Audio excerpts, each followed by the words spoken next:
Assalamu alaikum friends and my dear students, welcome once again to our YouTube channel Unani Scholar. Myself Dr. Bushra Abrar, BMS MD Ilmul Adwiya from AKTC AMU Aligarh.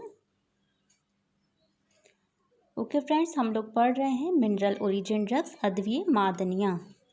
अद्विय मादनियाँ में आज हम पढ़ेंगे जंगार। जंगार को हम scientifically कहते हैं copper disulphate.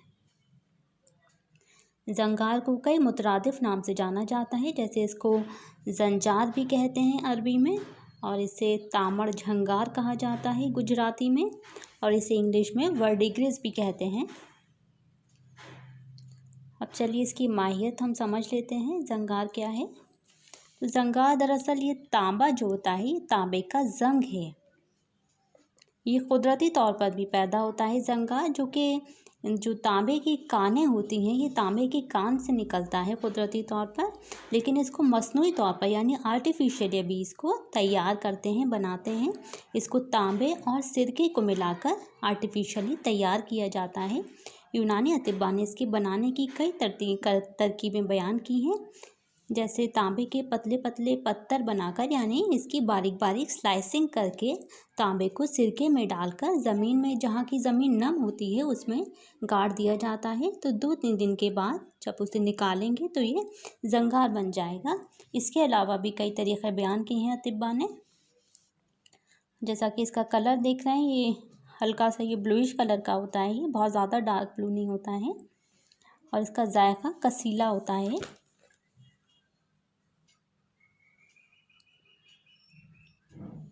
इसकी temperament की बात करें, मिजाज की, तो ये गर्म खुश्क होता है, हॉट एंड ड्राई है। ये चौथे दर्जे में, यानी कि आप समझ रहे हैं चौथे दर्जे की दवा है।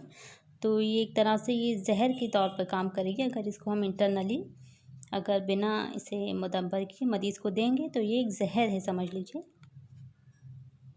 अब इसके एक्शंस की बात करते हैं, अफ़ाल की, तो ये मुक़र्रे है। मुक़र्रे कहते हैं क़रहा पैदा करने वाला। क़रहा कहा जाता है ज़ख्म को, यानी अगर हम इसको लगाएंगे तो ये ज़ख्म पैदा करता है, अल्सरेटिव होता है ये। और ये अक्काल एक्शन रखता है। अक्काल कहा जाता है नसीज को खा जाने वाला। नसीज यानी टिश्यूज़ को ये खा जाता है, डैमेज कर देता है। इसका कोरोसिव एक्शन होता है। और ये मुजफ़्फ़िफ़ क़रो होता है, यानी जो क़रो यानी ज़ख़म होता है, उसमें जो एक रतूबत बहती रहती है, एक जो सीरम उसमें आता है, उसमें जो रतूबत होती है, ये उसको खुश्क करता है, सिकेक्टिव होता है ये। तो अब हम इसको जानेंगे कि जब ये क़रहा पैदा कर रहा है, ज़ख़म पैदा कर रहा है, तो हम इसको किस तरह से इस्तेमाल करेंगे। ये तो नुकसान पैदा करेगा, हम इसे एक्सटर्नली भी लगाएंगे, आप लोगों के जहन में आ रहा होगा। तो चलिए इसके हम यूजेस में आपको बताएंगे कि हम इसको कहाँ इस्तेमाल करेंगे। तो इसको इस्तेमाल किया जाता है ज़ख़म में, क़रो ख़बीसा में। तो आप लोग सोच रहे होंगे ये तो ज़ख़म खुद पैदा कर रहा है, तो उसे ज़ख़म में किस तरह से इस्तेमाल करेंगे। तो रोग़न ज़ैतून और मोम के साथ मिला के जंगार को ज़ख़म पर लगाया जाता है, तो ये उनको मुंदमिल करता है ज़ख़म को, यानी ये ज़ख़म को भरता है। ये ज़ख़म को क्यों भरता है? क्योंकि जो ज़ख़म के अंदर डेड टिश्यूज़ वगैरह पैदा हो जाते हैं, जो एक डेब्रिस जमा हो जाता है और उसके अंदर कंटिन्यूस एक सीरम बहता रहता है, ये सब जो डेड टिश्यूज़ वगैरह ज़ख़म में होते हैं, जो ज़ख़म होता है उसके जो नेचुरल हीलिंग प्रोसेस है, उसके हीलिंग प्रोसेस को डिले करते हैं। तो जब उस पर जंगार को हम अप्लाई करेंगे तो ये जो डेड टिश्यूज़ होंगे ये उसको वहाँ से खा जाएगा, यानी कि कोरोसिव एक्शन की वजह से डेड टिश्यूज़ को ये ख़त्म कर देगा। और जो रतूबत वहाँ बह रही होगी, अपनी सिकेक्टिव एक्शन की वजह से, मुजफ़्फ़िफ़ होने की वजह से, उस रतूबत को भी खुश्क करता है। तो जिसकी वजह से जो ज़ख़म होता है उसका हीलिंग प्रोसेस फास्ट हो जाता है और ज़ख़म जल्दी हील हो जाता है।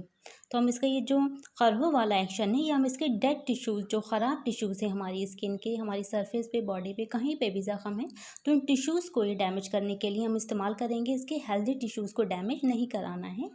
तो इसमें बहुत एहतियात के साथ इसे उसी गोश्त पर लगाया जाता है जो ख़राब है, जिसको हमें क्लियर कराना है। रतूबत फ़ासिदा की तौलीद को कम करके ज़ख़म को अच्छा करता है। जैसा कि अभी हमने बताया कि ज़ख़म में से एक रेम जैसे बहती रहती है, जिसे सीरम कहा जाता है, ये उस रतूबत को खुश्क करता है, जिसकी वजह से ज़ख़म जल्दी भरता है। तो इसका इस्तेमाल हम ज़ख़म भरने में करते हैं। क़रो ख़बीसा उन ज़ख़मों को कहा जाता है जो बहुत ज़िद्दी किस्म के ज़ख़म होते हैं, जो आसानी से हील नहीं होते। बहुत दिनों तक, कई कई बरसों तक वो कायम रहते हैं और वो बढ़ते रहते हैं। तो ज़ख़म को हील करने के लिए ज़ंगार का इस्तेमाल कराया जाता है। जो ज़ायद और ख़राब गोश्त होता है ये उनको खाता है। जो ख़राब किस्म के डेड टिश्यूज़ होते हैं ये उनको खा के नई ग्रोथ पैदा करता है। जो नॉर्मल टिश्यूज़ होते हैं बॉडी के, अब नॉर्मल टिश्यूज़ को ये ख़त्म करता है। ये तो रही इसकी मेन एक्शन। इसके अलावा हम इसको खुजली में, जो एक जनरलाइज बॉडी इचिंग होती है मरीज़ को, उसमें भी हम इसको इस्तेमाल करा सकते हैं। इसको खुजली में किसी रोगन में मिला के, रोगन ज़ैतून वगैरह में या मोम के साथ मिला के इसको खुजली में लेप के तौर पे लगा सकते हैं। और इसके अलावा जो बर्ड्स की, जो ल्यूकोडर्मा की दवाएं होती हैं उसमें भी ज़ंगार को मिलाया जाता है।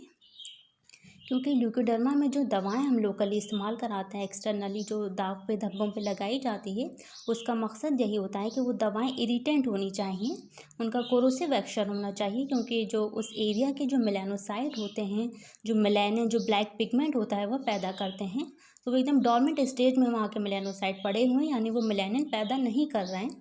तो हमें ऐसी दवाएं देनी होती हैं जो वहाँ की जो मेलानोसाइट हैं वो उनको स्टिमुलेट करें, ताकि वो मेलानिन का प्रोडक्शन स्टार्ट कर दें। इसलिए इस मकसद से हम ज़ंगार को इन दवाओं में मिलाते हैं। अब इसकी मकदार खुराक जान लेते हैं, क्योंकि हमें इसे इंटरनली हम इसको इस्तेमाल नहीं कराना है। ये तौर पे ये पॉइज़न का काम करेगा, कोरोसिव एक्शन है जो इंटेस्टीन में जाके उसमें ख़ारिश पैदा करेगा, ज़ख़म पैदा करेगा। इसलिए हमें इंटरनली इसको इस्तेमाल नहीं कराना है, इसे हम खारजन यानी कि एक्सटर्नली इस्तेमाल कराएंगे।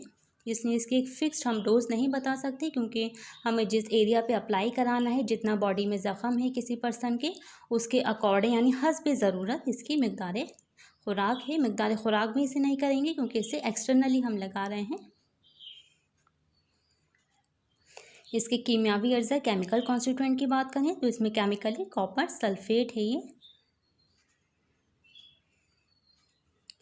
अब इसका मुज़िर असर जानेंगे कि अगर बाई चांस अगर किसी ने इसे इंटरनली ले लिया है, वरना तो इसे इंटरनली मना किया गया है, इस्तेमाल इसे इंटरनली नहीं कराना है। तो इसका स्टमक पे बहुत ज़्यादा इसका मुज़िर असर होता है। इसकी गैस्ट्रिक म्यूकोसा को पूरी तरह से, जो कोरोसिव जो पॉइज़न होते हैं उसी तरह का एक तरह से ये एक्शन प्रोड्यूस करेगा। और ये टॉक्सिन की तरह ही इंटरनली अगर लिया जाए, टॉक्सिन की तरह ही हमारी बॉडी में एक्ट करता है ये। अगर इंटरनली किसी ने ले लिया है तो हम इसको मुस्ले क्या दे सकते हैं, किस तरह से इसकी जो मुज़र्रत है, टॉक्सिसिटी है, किस तरह से दूर कर सकते हैं। तो इसके लिए हम मरीज़ को फ़ौरन ताज़ा दूध पिलाएंगे और घी पिलाएंगे, ताकि इसका जो म्यूकोसा है हमारी GIT की, उसमें इसका एब्जॉर्प्शन ना हो, ये उसकी जो टॉक्सिक इफ़ेक्ट है उससे हमारी GIT बच सके। इसके मशहूर मुरक्कब है सफ़ूफ ज़ंगार। ओके स्टूडेंट्स, मिलते हैं नेक्स्ट